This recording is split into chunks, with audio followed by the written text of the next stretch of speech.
All right, everybody. Good morning from where I'm at. Hopefully you're having a good morning, good evening, whatever you're doing right now. I hope it's a good thing that you're doing. And on this gloomy day, right now it's gray where I'm at, and then over there it's sunny and clear, and over there it's, kind of overcast but kind of sunny. So got me to thinking. Kind of our attitude nowadays, isn't it? We try to have optimism, but you still have that overcast. You're still kind of gloomy. What does the future hold for us? And what kind of future is it now that we're living in? Because if you think about it, back in the day when we were growing up as millennials,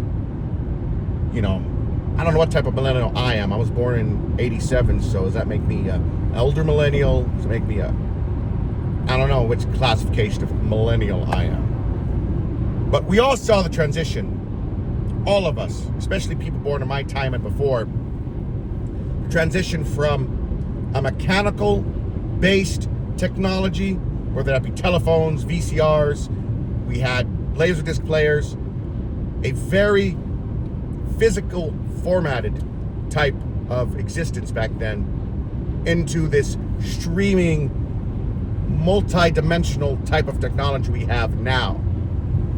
You have the internet, you have streaming, Wi-Fi, all this stuff, wireless. This is, quite frankly, today, what some weird megalomaniacal tech nerd thinks is Tesla technology. And it ain't being used for good. But at the same time, with all this technology in our hands, we basically have libraries in our pocket, movies, we could do our taxes, we could look up our pornos if we want to. And by the way, that's another subject for another time. Don't do it. It's one of the worst things you can do. But hell, everyone's guilty of it, including myself. Look at where we're at now. We were promised this bright Y2K future era aesthetic.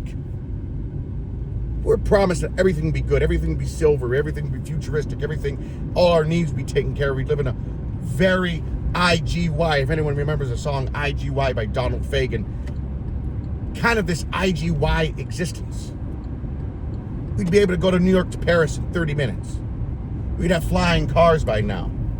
We would have medical technology that would rival Doc in Star Trek. We would have all these things, but now we don't have any of that shit. We're all struggling. We're all trying to figure out how to keep our heads above water. We're all trying to think how to live the next day, let alone the next week, let alone a year. Because who knows what can happen in a year from now. But we're all thinking about wanting to go back. And this wave of nostalgia, it's not like the type of Happy Days nostalgia that you saw in the 1950s or the 70s, disco nostalgia that you saw in the late 90s. No, this is nostalgia of really wanting to go back. This is not just a nostalgia of reminiscing. This is the nostalgia of, wow, people really had it better back then, didn't they? Even with all the problems, even with all the bullshit, people really had it better back then. I'll give you an example of how fucked up things are now. $70 to $80 worth of groceries. Like if you see these pictures people are posting online, it's nothing. It's no meat, no extravagancies, nothing. This is just pure bare bones basic items that are running $70 to $80 for like 2 sacks. That not even full, just 2 sacks of groceries. I remember as a child, my father, of blessed memory, we would go down to the Pike Place Market. There was a butcher, I forget which part of the market it was, but I remember if you went on Pike, if you went down towards the sign and there was a place called Left Place Books. Yeah, that's it, Left Place, this left-wing bookstore. You'd go inside that little arcade there was a frozen giant ice cream. There's a Filipino restaurant, and there is his butcher. My father he had a great way of connecting and talking to people that it was really a lost. I really wish he lived longer so he could teach me these things. He really had a skill to talk to people. He would get from the butcher, hey, I'd like to do some deals with you. What can you give me for $300? And $300 was a lot of money back then. We'd walk out with 100 to 120 pounds of meat. We're talking steaks, bacon, chops. This is back when I was growing up. I didn't grow up in a kosher household. But steaks, bacon, chops, hamburger, everything you could imagine. We had a big deep freezer he bought. And we put that in the deep freezer, and we would have meat. It would last up to a year if you deep freeze it right. He knew how to shop. Did the same thing at Pacific Seafood. Would go in there, sweet talk the owner, they'd become buddy, give them good deals. $150 we'd get shrimp and sandwich and this and that. Go to the store, a full cart of groceries, an entire cart of groceries cost you $100, which back then you think about it, think what people were getting by $70, $80, $90 a week for a family. But our monthly grocery bills are roughly around $200 to $250. I remember. And this was name brand stuff. This wasn't the off brand. This wasn't the house brand stuff. This was the name brand stuff. A can of Safeway Select Cola, if you have Safeways by where you lived, was 25 cents. 4 candy bars were $1.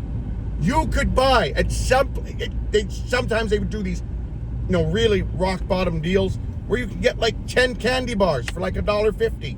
$1.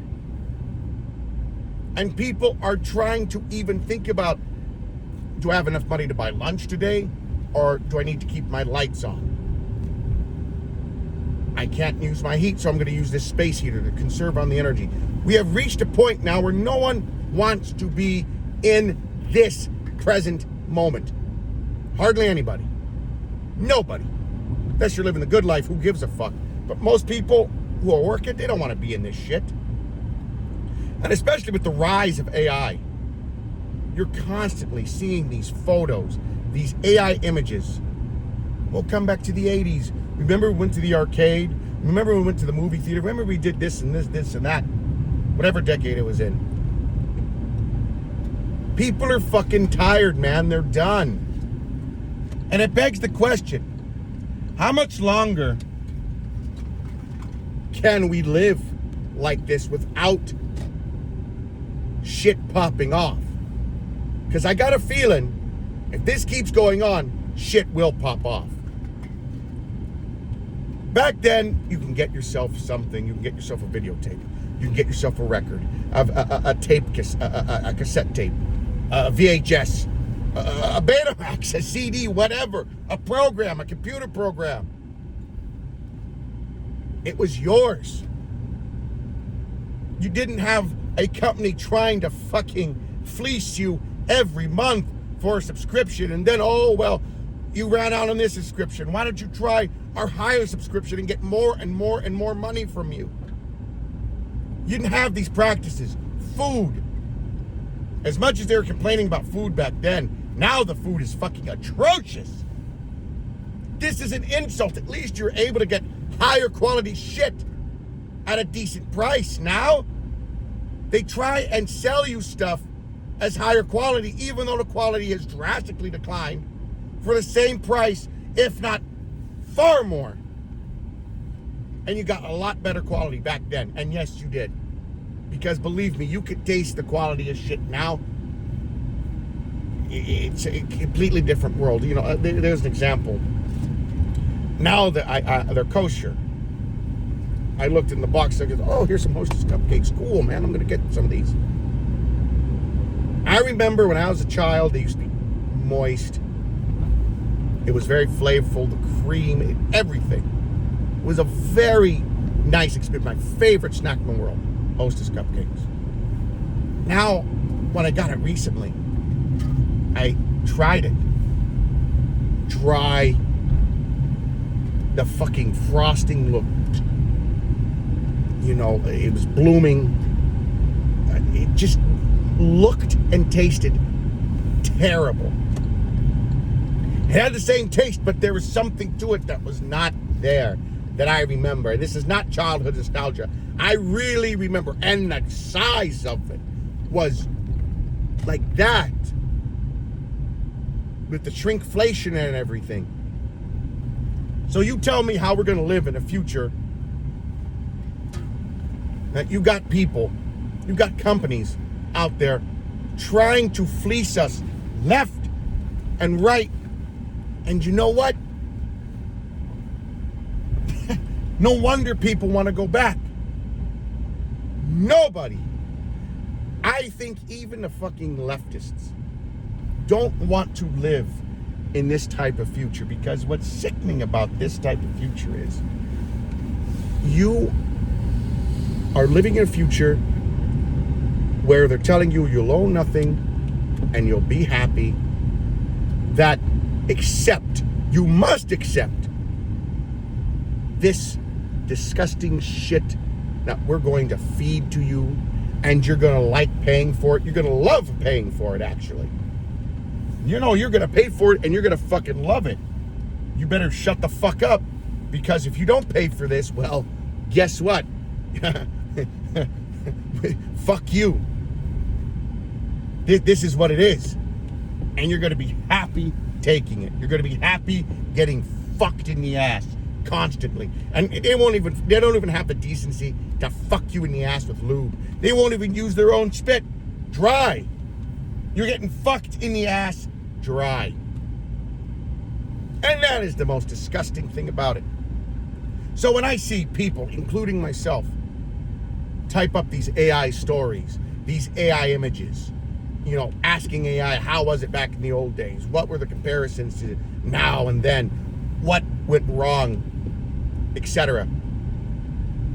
People are living in a drab, dreary, gray existence, devoid of color, devoid of any meaning. The only meaning is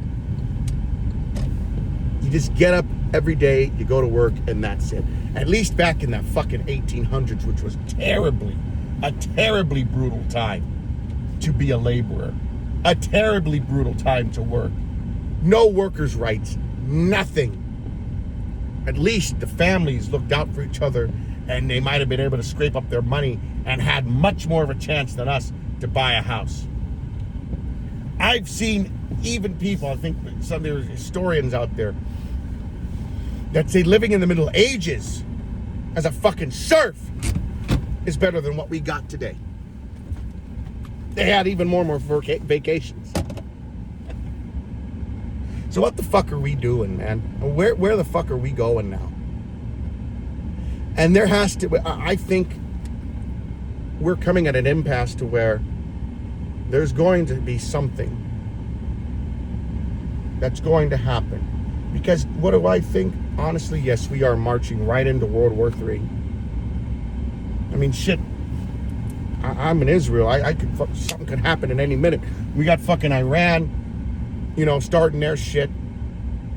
No matter what you think of it, all of us could be drafted. For myself, I'm a driver, so they're going to take me because they need people to drive.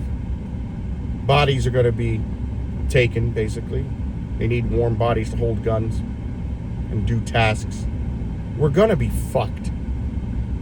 But do I have any type of positivity? Yes, I do. And my positivity is, it's not just going to be bad for the rest of time, for the rest of our lives.